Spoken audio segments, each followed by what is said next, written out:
السلام علیکم دوستو یہ 28 ستمبر 1911 کا دن تھا جب اٹلی نے ان علاقوں پر قبضہ کرنے کی غرض سے سلطنت عثمانیہ کو الٹیمیٹم دیا اور 30 ستمبر کو طرابلس پر قبضہ کر لیا۔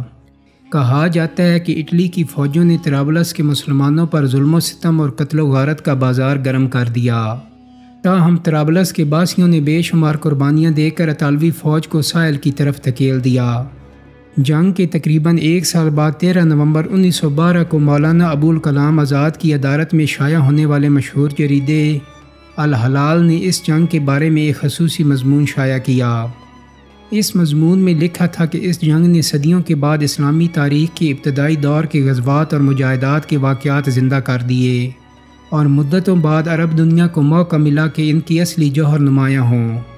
مضمون کے مطابق بدر اور احد کے واقعات میں ہم پڑھتے تھے کہ ایسی عورتیں تھیں جو اپنے 8 لڑکوں کو اللہ کی راہ میں زخمی کرواتیں اور خود بھی زخمی ہو جاتی تھیں۔ وہ اللہ اور اس کے رسول صلی اللہ علیہ وسلم کی محبت میں ایسی محو تھیں کہ تیروں پر تیر کھاتی تھیں۔ یہ ہم پڑھتے تھے مگر خاک طرابلس نے تمام واقعات دہرا دیے۔ الہلال میں شائع ہونے والے مضمون کے مطابق عربی جنگ کی پہلی خصوصیت عورتوں کی شرکت تھی۔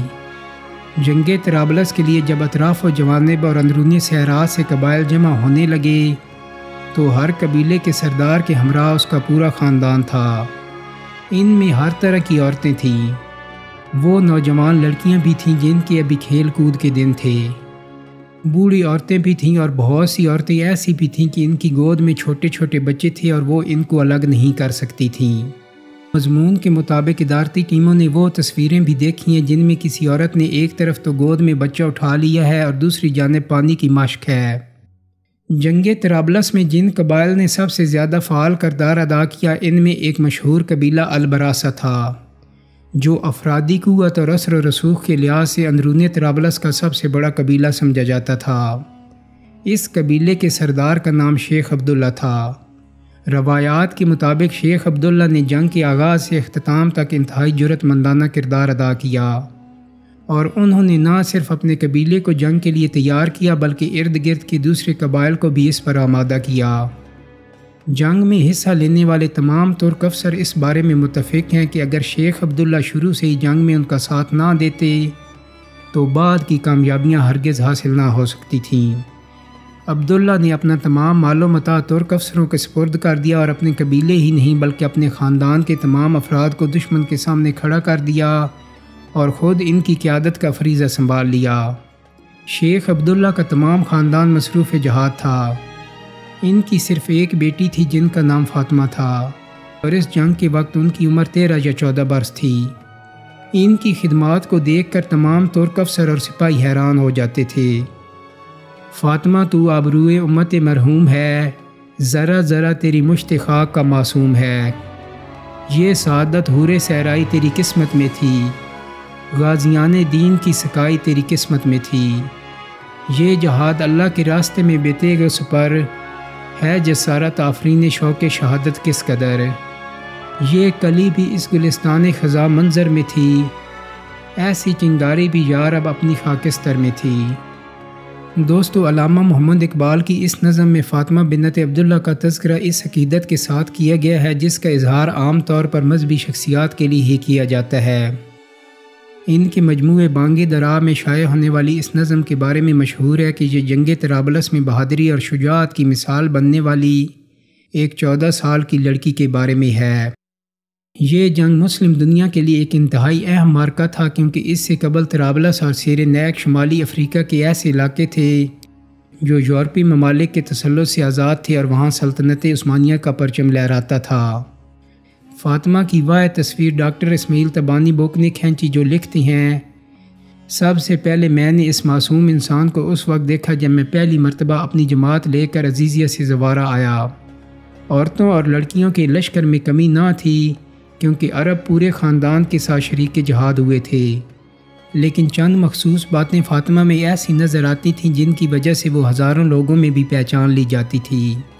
اول تو اس کی عمر بہت چھوٹی تھی، دوسرا اس کو جنگ اور جنگ کے زخمیوں سے ایسا انس ہو گیا تھا کہ سخت سے سخت معرکوں میں بھی اس کی مسابقت اور پیش قدمی کو ہر سپاہی محسوس کرتا تھا۔